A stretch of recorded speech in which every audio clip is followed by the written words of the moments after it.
Hi, I'm Cynthia Diane Haney, the wood turner behind Cynthia Wood Spinner. And I apparently missed the setting to flip my sign. I apologize about that. I'm still getting the hang of YouTube. But I welcome you here this Saturday so that I can show you a few pointers on spinning with a drop spindle. I make drop spindles such as the top whorl drop spindle I have in my hands, and that the whorl is at the top of the shaft hanging from the hook.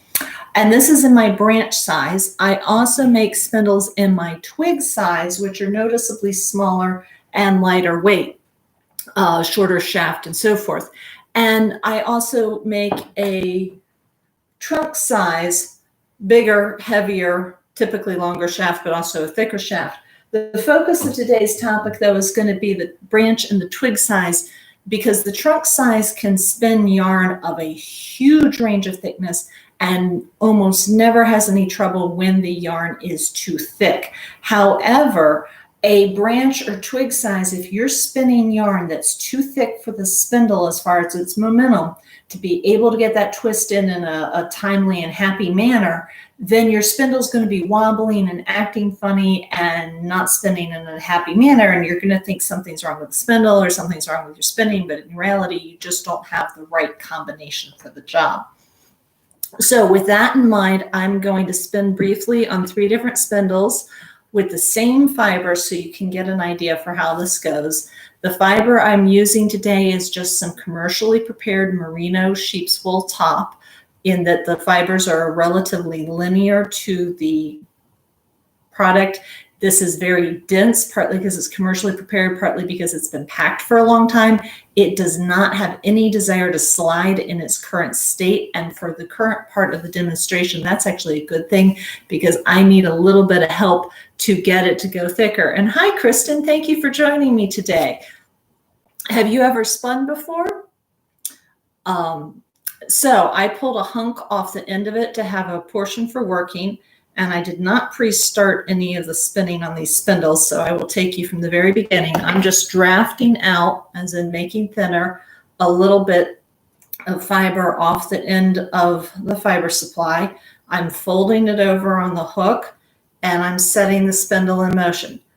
And as you saw, that twist didn't have anywhere to go, so it stopped relatively quickly. And my goal here, I just caught it between my knees, my goal here is to make a moderately thick, for a branch size spindle, single. The challenge is I spin thin by nature. It's just what I like to do. I prefer a thinner, smoother yarn. So for this part of the demonstration, my challenge is not spinning too thin, which is why I started with the heavy one and I'm working my way light. So this is an example of the thickness of yarn that a branch size does fine. They're closer to the hook. It's a little bit on the thicker side. This particular branch, the whorl's tulip poplar, and the shaft is maple, and it weighs 1.19 ounces. So it's between 1 and 1 1/4. A very good range, and it does okay with yarn of this thickness. It does even better with the somewhat thinner that I was working my way towards, and it can go thinner than that. However, there is a too thick for this spindle, and I'm going to attempt to show that to you if I can manage to spin thick enough myself. Oh, wow. 2 years of spinning, most on a drop spindle. Well, welcome. Do you like top whorl, bottom whorl, or a different style of spindle? That is, if you feel like typing at the moment. You don't have to type if you don't want to, but I really appreciate you watching and commenting, because as I get the hang of YouTube, knowing where the comments are is a really handy thing, and that's a big help. So I'm going to try and start drafting a little thicker. To do that, I'm intentionally letting a tiny bit of twist into my fiber supply to help grab more fiber together. And as you see, the spindle's still spinning just fine, because we are not too thick for it yet. I better get a little more extreme in my thicker. I'm gradually getting thicker. I don't know if you can see, I'm getting there, but I'm not thick enough yet. So, and I'm just butterflying the yarn up my hand to be able to keep it tidy as I wind it on the spindle shaft. And I like winding my cop, the name for the yarn, on the spindle shaft in a oval or football shaped manner.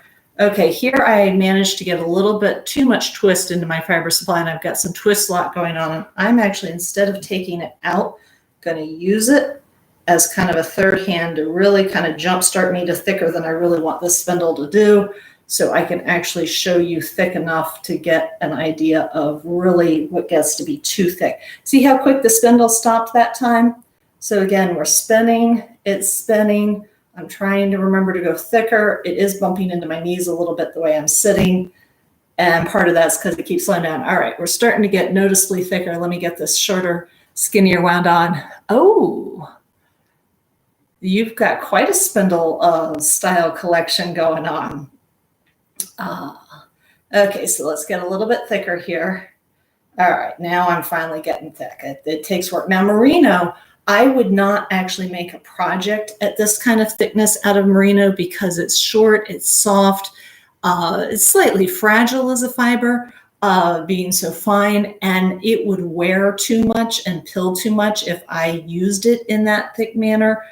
Without having done singles, multiple thinner singles and plying it together. But for purposes of illustrating this, it's doing well. Now, another clue is when your yarn stops fitting so tidily in the notch of my spindles, you might be getting a little thick for the spindle because I try and notch for the yarn the spindle's going to want to make, as opposed to a notch that you can see across the room that isn't practical. See how much faster that stopped? We're starting to get at the thicker. I'm not really liking putting the twist into this, as well as I'm having a little trouble drafting, getting it this thick. So we are in the range of the spindle starting to just really not behave well for a yarn of this thickness. Now, if you're a beginner and you're learning and you're this thick or thicker and you're on a branch, that's perfectly fine, because when you're learning, you're going to be doing park and draft. And you see, wobbling, slowing down a lot faster. And if you're doing the park and draft as a beginner, let me get a little bit wound on so I don't keep my arms up too high. Bad habit of getting those arms up above your shoulder. Okay, so if you're a beginner and you're doing park and draft, you can do a thigh roll and force a lot of twist into that thick yarn and catch it when it stops, park it between your knees, and be drafting and still be making something that thick, and the spindle will work for the job. So that's why it's okay to sometimes be going thicker, really trying to illustrate that beginner thicker. But if you're trying to spin suspended with it at this thickness, it's really going to start, just not, it's still doing okay, but it's just not doing as well as it was when I was spinning thinner. So that's an idea of too thick for a spindle that's between 1 ounce and 1.5 ounces. All my spindles are deeply rim weighted in the whorl shaping, although some of them, that's a little more obvious than others. The other thing to keep in mind is if the spindle has a very thin rim, as in if I left this super thin and a relatively thick bottom, while there is some rim weighting to give you that long spin time, there is not a tremendous amount. So it'll be a little bit faster, which means it again stops a little bit sooner. And if you're spinning too thick, that's going to really become apparent. I had a person that doesn't get to watch this till a little later with a question about a spindle, and that's part of the issue. So we're going to drop down a size to an even ounce and a spindle that's more obviously rim weighted. It's a very thin bottom, very thick amount of wood left out at the edge. This is all maple, just a matter of what was in stock that I grabbed for today's demo. So again, I'm starting the leader, and I tend to, that first little bit when you start your leader and you're doubled over is often a little bit thicker than the rest, and that's perfectly fine. I just kind of tend to settle down into my preferred drafting. Now, I've been working with this fiber for a couple of minutes, so I'm getting the hang of dealing with it in its unaltered state. If I really, oops, I haven't wound on the shaft yet. And the reason I always take my yarn off the hook to wind on the spindle shaft is so that the spindle will not act like a slingshot after, if anything goes wrong and it goes flying across the room, that the project and the spindle will become separate. So the spindle and anything it hits survive better. Spindle's durable, but they're not impervious. And please don't step on them. They really don't like that. Okay, so I'm starting to draft at a more moderately thin, really in the range of what the branch likes. If I don't bump things up too much, it will behave nicely. And yes, I'm reaching my hands too high, so please don't do this if you're at home. Keep those arms lower. It's just a lot easier to stay on camera if you wave your arms over your head, and it's my bad habit. So you see, moderately thin, not too thick, not too thin. Spindle's doing great. Spindle could go heavier, thicker. A spindle could also go noticeably thinner, but I'm just kind of trying to talk about the sweet spot for a spindle today. So that gives you an idea of what you're looking at. Happy on a branch size versus getting, well, that wasn't even very well twisted, but getting too thick and not happy for a branch size, unless you're park and draft and really forcing some twist in there.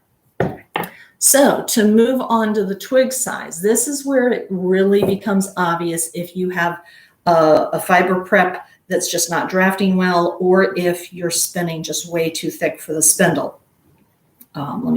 I folded that over weird. Let me get that out of the way.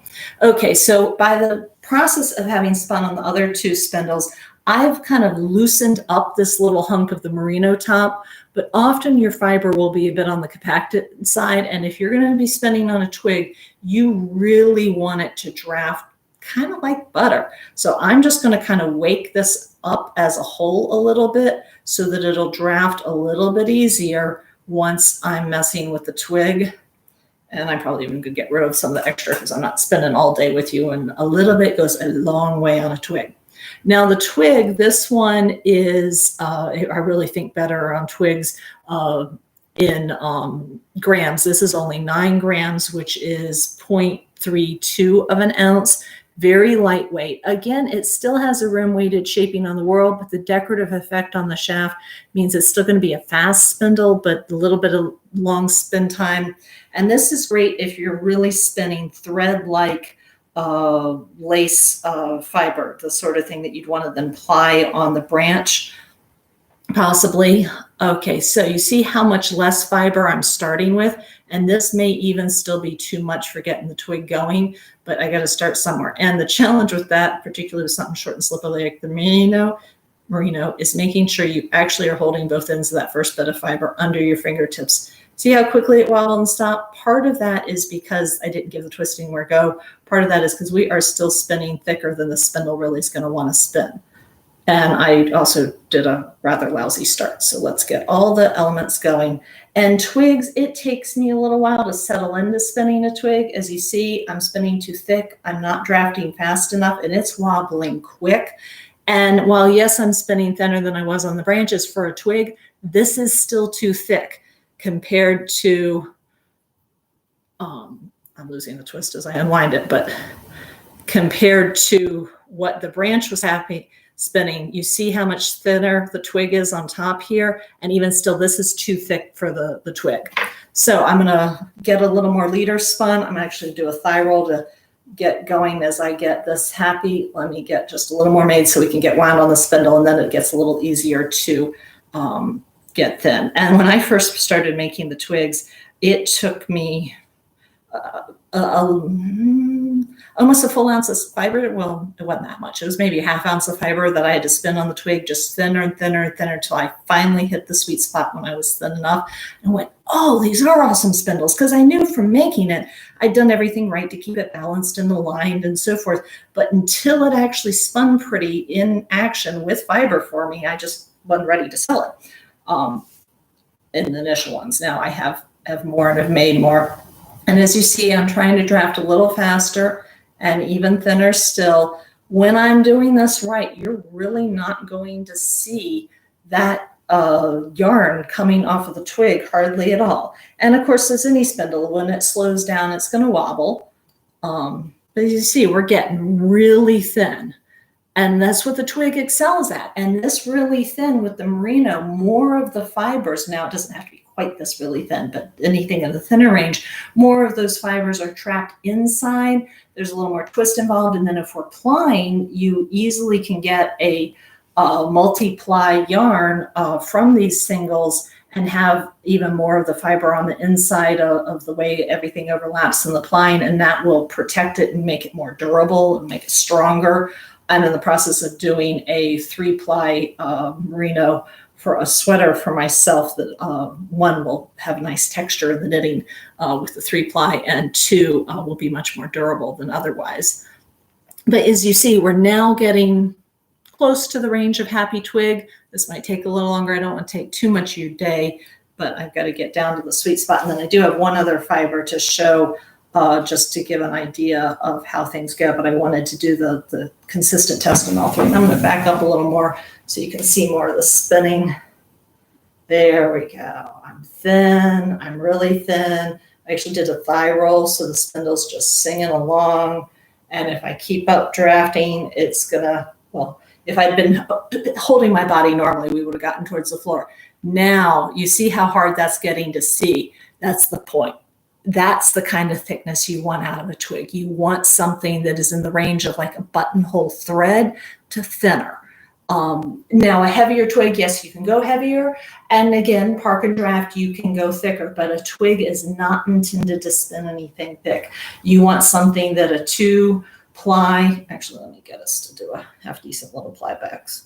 Well, of course you want to do it on camera and you're not going to do a pretty good plyback sample.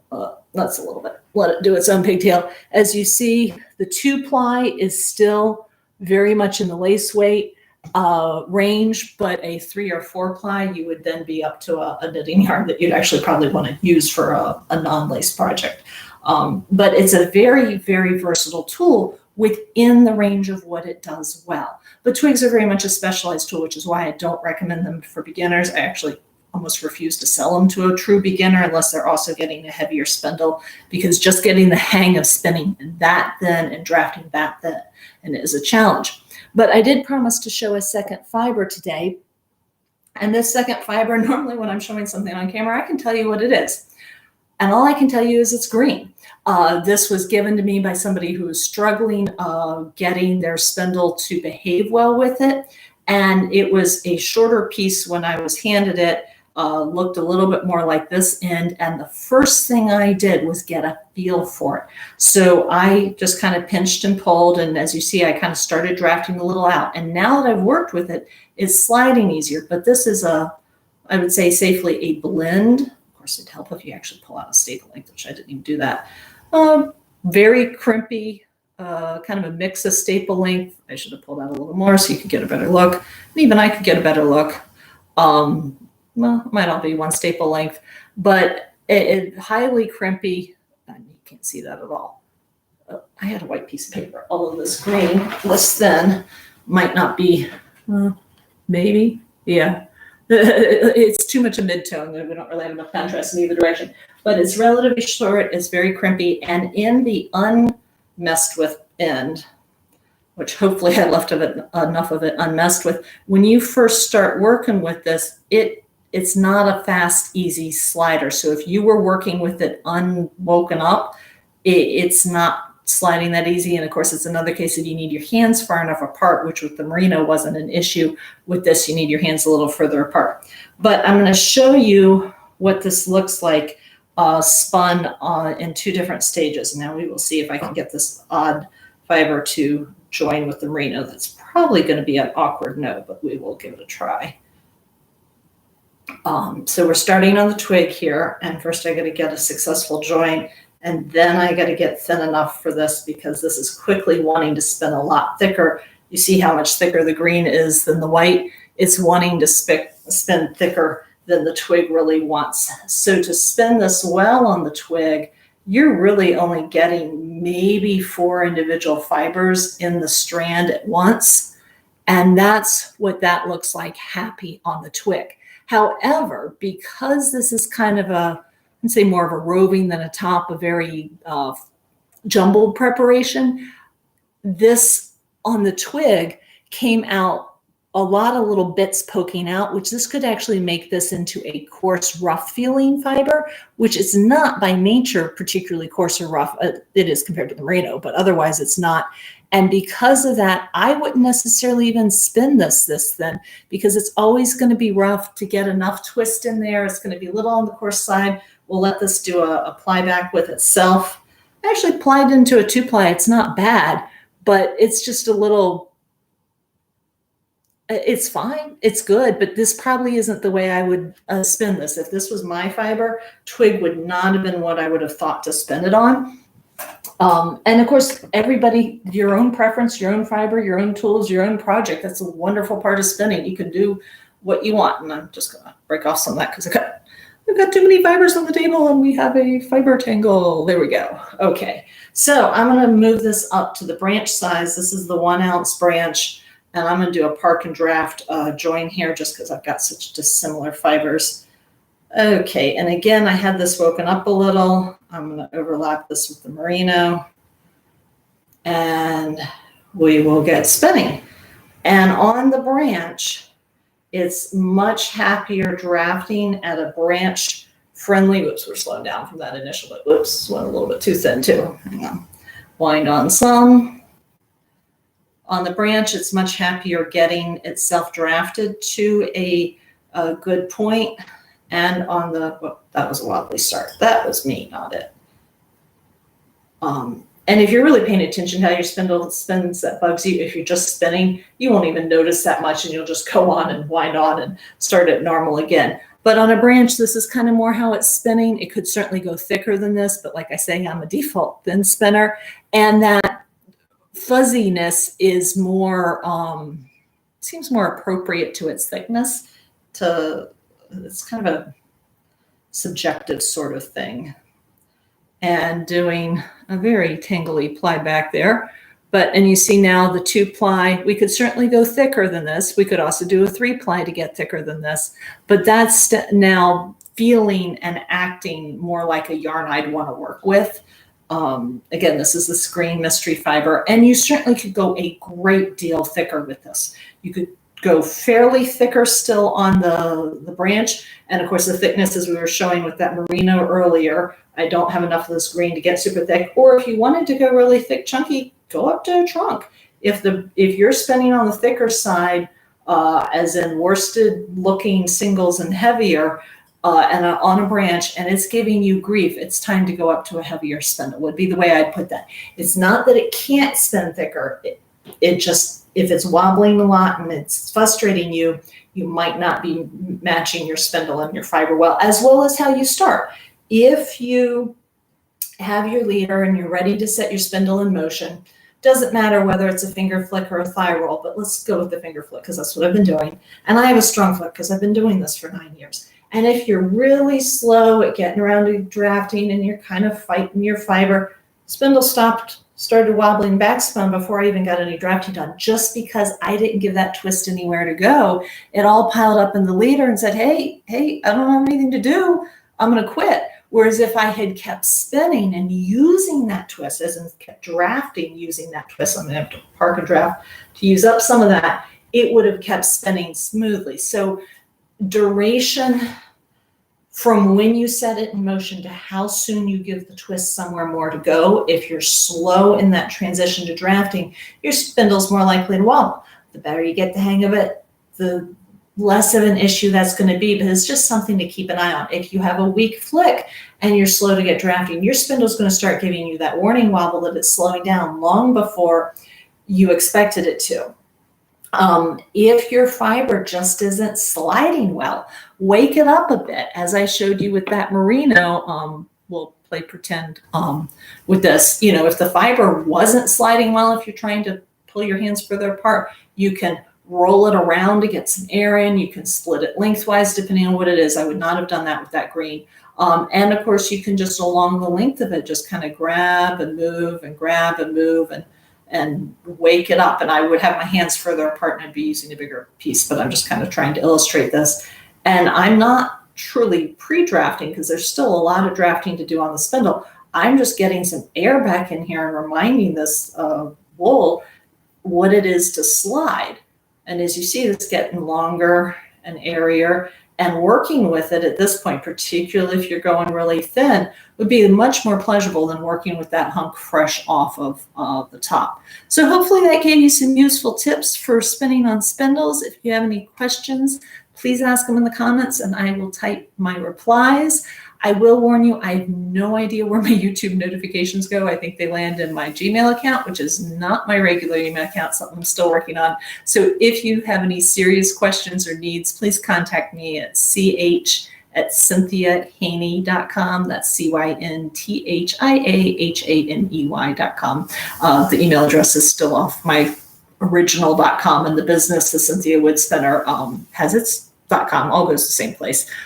more recently. But thank you very much. I encourage you, if you like this, to come join me next Saturday at noon over on my Facebook page, the Cynthia Woodspinner Facebook, for another live. That's noon Eastern on Saturday the 12th, I believe. That'll be demonstrations and a little selling and so forth. And if you get Ply Magazine, go look at your issue that might have just landed in your mailbox like mine did, because I have an ad in Ply and it came out really good. And I got to show you really fast because I'm excited about it. My ad in Ply. Check that out. Right there in Ply Magazine. And whoops, it's all backwards on camera still. But hey, I'm in print. Come check out my spindles. Come check out my other tools and have a great day.